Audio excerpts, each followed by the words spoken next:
c'est Rao. Une de mes prochaines vidéos ce sera sur le vol de style et j'aimerais avoir quelques témoignages et quelques idées de pistes que je pourrais utiliser. Ce serait intéressant que vous mettiez des idées et des témoignages si vous en avez sur le post Facebook et sur le Twitter que je vais mettre en description pour que vous puissiez témoigner. Ensuite, je prépare une vidéo avec Héloïse, ce qui est un jeu et du coup ce sera encore une collab. Et aussi il y aura peut-être des vidéos qui vont sauter après la collab avec Héloïse, parce que je n'ai plus de rab de vidéos et il faut que je m'en fasse. Du coup, je vais m'en faire en même temps que je fais la vidéo sur le vol de style. De toute façon, à partir du moment où vous êtes abonné avec la cloche, vous serez notifié si jamais je poste un truc. Mais ça restera un vendredi à 17 h, donc si vous venez tous les vendredis à 17 h sur ma page ou que vous me suivez sur Insta, vous allez avoir des stories sur le fait que je vais poster pendant tout le vendredi où je vais poster en fait. Donc voilà, je vous laisse sur la vidéo. A plus! Je me suis remis à aller à la médiathèque ces temps-ci, du coup j'ai lu quelques BD et tout. Et du coup je vais parler de celles que j'aime bien. Et l'une d'elles c'est Les Ogres Dieux, le tome petit qui était le premier. Et je me souviens que quand il était sorti, il y avait déjà des primes et tout. Il avait déjà des prix et tout. Et au final, j'avais eu très envie de le lire, mais il était toujours pas à la bibliothèque et j'avais pas trop la monnaie pour l'acheter. Et en gros, j'ai juste pas envie d'acheter des gros livres comme ça pour les avoir et pour les lire une fois et les laisser. Du coup, la médiathèque, c'est ce qui est pratique. Et début 2020, du coup, il y a pas longtemps, je l'ai retrouvé dans la médiathèque dans laquelle je vais, à côté de chez moi. Et du coup, Petit, c'est l'histoire de la naissance de celui qui s'appelle Petit. Et le truc, c'est qu'il est né d'ogres qui sont des créatures géantes et se retrouver avec des gosses toujours plus petits, c'était mauvais signe, surtout que c'est la reine qui est censée être la plus grande, avec le roi qui est aussi le plus grand et le plus fort, qui ont eu cet enfant. Du coup, quand il naît, ça provoque un tollé et il faut que la mère de Petit cache le fait que Petit est vivant. Donc elle fait semblant de l'avoir mangé et du coup elle demande à sa tante de s'occuper de l'enfant parce que cette tante, elle aime, cette grande tante de Petite, elle aime les humains et elle irait pas manger des humains, elle est végétarienne et elle respecte aussi le fait que les humains c'est des êtres vivants.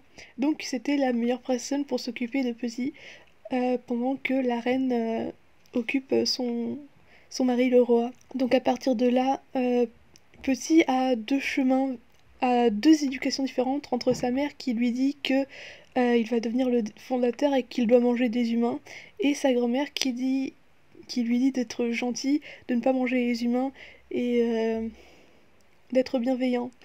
Et du coup on suit la vie de Petit, qui du coup est un garçon fougueux que la mère veut contrôler pour qu'il devienne un ogre qui va se reproduire avec les humains et qui va assainir les gènes de la famille parce que depuis des générations ils font que des gosses entre eux, donc entre frères et sœurs, parce qu'ils sont trop gros pour les humains et ça tue les humains d'avoir des enfants trop gros. Et du coup, avant de passer à la zone spoiler où je vais raconter la fin pour les gens curieux qui veulent savoir la fin avant de lire un truc, je vais passer par quelques points que j'ai trouvés positifs et négatifs.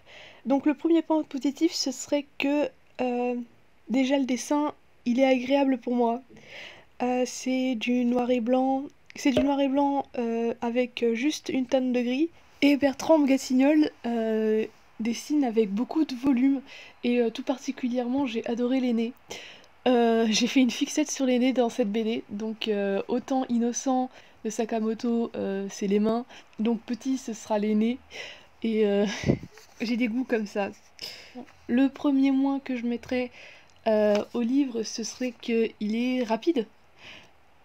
Enfin je sais pas, il est direct, et du coup il y a beaucoup d'explications qui sont faites par des gros textes entre les chapitres, parce que ça concerne pas la vie de Petit, ça concerne la vie de ses ancêtres et ça permet d'aider. Et c'est vraiment très rapide. Et du coup, quand il y a une péripétie, ça va aller vite. Et du coup, il y a pas... Et du coup, ils essayent de faire en sorte d'expliquer le scénario par le dessin. Et c'est un truc que j'essaye de faire et je me rends compte dans cette BD que c'est pas forcément très pratique de faire par le dessin parce qu'il y a des moments où je ne comprends pas les décisions des gens dans cette BD. Ensuite, dans les plus, ça va rejoindre un peu le moins précédent, c'est qu'il y a du développement de... Il y a des personnages cités. Et du coup, on a des fiches sur leur histoire entre-temps, après qu'ils se soient cités. Donc c'est assez bien timé le moment, entre le moment où le scénariste a parlé... entre le moment où des personnages ont parlé d'un personnage et où le scénariste va raconter l'histoire du personnage en question, va y avoir très peu de temps parce que c'est en plusieurs parties, et entre chaque partie, il y a le passé des personnages. Il y a que le passé de la mère qui arrive plus tard que la mère, et surtout, elle est jamais citée comme si elle avait un passé... Elle est jamais citée comme si elle avait un passé exceptionnel. Quand on lit sa biographie, on se rend compte que, en effet, elle a... les idées et les actions qu'elle fait sont réfléchies et sortent pas de nulle part. Et après, il y a un dernier tout petit point négatif, c'est le regard forcé de Petit.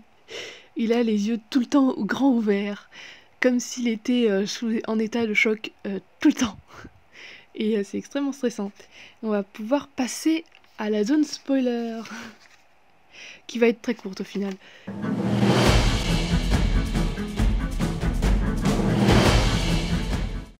Donc voilà, on est là dans l'expo spoiler. Donc pour ceux qui ont lu ou qui veulent connaître la fin de Petit et qui du coup veulent en discuter, pour ceux qui ont lu et qui veulent en discuter, ou pour les gens qui veulent connaître la fin des choses avant de les lire comme moi. Donc comme j'ai dit, Petit, c'est l'histoire de Petit, de sa naissance jusqu'à un certain moment quand il devient adulte.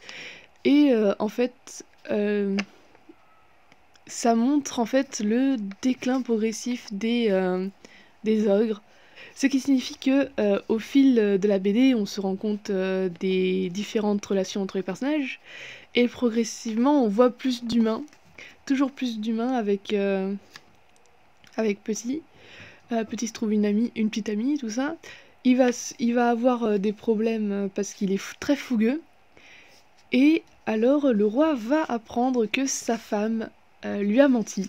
Et donc sa femme va tenter de se sauver en tentant de convaincre les autres que son petit est le futur fondateur, qu'avec sa copine humaine, il va reformer une nouvelle colonie d'ogres, et qu'ainsi on pourra peut-être connaître quelles sont leurs origines et tout. Et en fait, la fin du tome Petit, au final, c'est quand le couple d'ogres royal fait une chute vers le sol des humains, et qu'au final, les humains deviennent aussi insensibles que les ogres. Et cette fois, c'est les humains qui se comportent comme des ogres envers les ogres. Voilà, donc ça c'est la fin du tome. Et apparemment, il y a 3 tomes de sortie, qui le dernier date de 2018, parce que le premier date de 2014. Et donc ceux-là, je les ai pas lus encore. Peut-être que je les lirai, ça m'intéresserait de les lire, parce qu'il y en a un qui est en parallèle avec l'histoire de Petit, et une autre qui se passe après l'histoire de Petit avec sa copine. Et donc je dirais que je serais plutôt curieuse de lire le troisième. Il faudrait déjà que je lise les résumés qu'il y a sur Wikipédia. Mais sur Wikipédia, du coup, vous avez pas de spoiler, c'est ce qui est bien. Vous avez pas de spoiler sur Wikipédia pour une fois, le synopsis, il est pas expliqué de bout en bout, c'est juste la 4e de couverture. Et donc voilà, ça c'était la réflexion sur Petit. J'espère que ça vous a plu. Donc si vous l'avez pas lu, vous pouvez sûrement le trouver dans les bibliothèques. Et c'est un beau livre en soi à voir, c'est juste que ça coûte 35 € parce que c'est des éditions Soleil. Et si vous l'avez lu, ça m'intéresserait d'en discuter dans les commentaires. Donc, les gens qui ne l'ont pas lu, n'allez pas dans les commentaires, vous n'allez rien comprendre, ou vous allez retirer tout le piquant de l'histoire. Donc voilà, n'hésitez pas à suivre la chaîne pour plus... pour découvrir d'autres œuvres que j'aurais lues grâce à ma médiathèque juste à côté de chez moi. Je peux y aller à pied, c'est génial. Des trucs où je peux aller à pied, c'est tellement rare. Il y a Facebook, Instagram, Twitter où je raconte plutôt ma vie, mes côtés artistiques. Donc ce sera plutôt pour ce que vous voyez à l'écran en ce moment, voir les résultats finaux. parce que je n'y raconte pas ma vie malheureusement, ou alors je le fais en privé. Et sinon, bonne journée, bye bye.